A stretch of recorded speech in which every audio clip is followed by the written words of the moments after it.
Осыдан бірнеше жыл бұрын Қарағанды көмір бассейнін, яғни оның негізін қалағаннан бастап даму туралы Долинка кентінің саяси қуғын-сүргін құрбандарын есте сақтау мұражайына 2 фотокітап тапсырылды.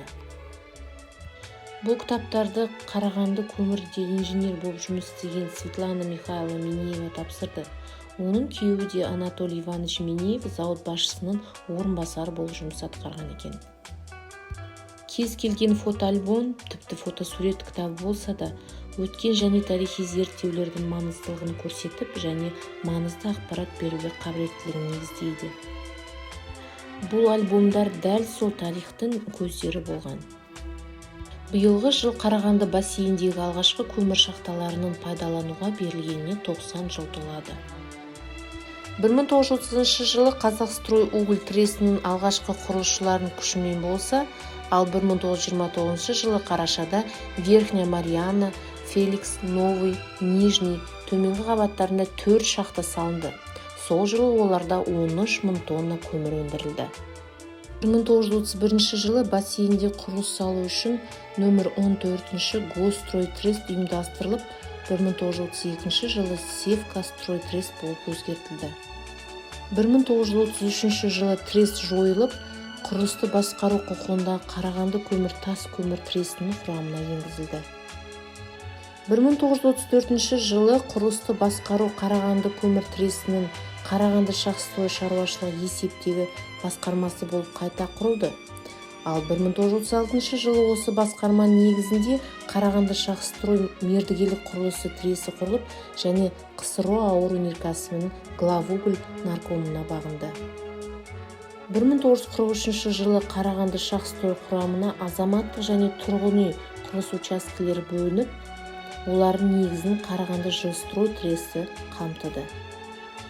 1947 жылы көмір бассейнін жылдам дамыту мақсатында Қарағандыда Глав Қарағанды шахстрой көмір кәсіпорнының құрылысы бойынша аумақтық бас басқармасы ұйымдастырылды. Сонымен қатар КСРО ауыр өнеркәсіп халық комиссариятының Главугольге бағынған екен. Қарағанды шахстрой және Қарағанды жилстрой трестері басқармасына септігінде болды. Ал 1949 жылы оған Екібастұздың құрылысы да тағылды. 1951 жылы Глав Қарағанды шахстрой Қарағанды шахстрой комбинатына болып қайта құрылды.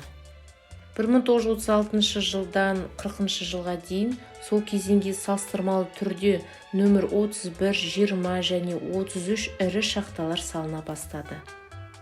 Ұлы отан соғысы жылдары Қарағандыда жалпы қуаты жылына 6 миллион тонна көмір өндіретін 26 шахталар мен көмір разъездері салынды.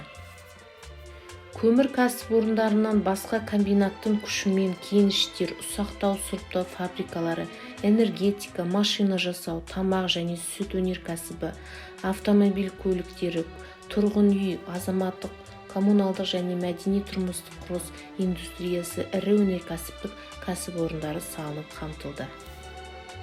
Қарағанды қаласының комбинаттың құрылыс ұйымдарына Саран, Екібастұз, Абай, Шахтинск және Қаражал қалаларының құрылысына тікелей қатысты болған. Ауқымды тапсырмалары мен социалистік міндеттемелерді орындай отырып, шахта құрылысшылары комбинаттың ұжымы бір рет жүлделі орынға иеленді. Ал 1980 жылы еңбек жетістері үшін КСРО ордендерімен және медальдармен марапатталды.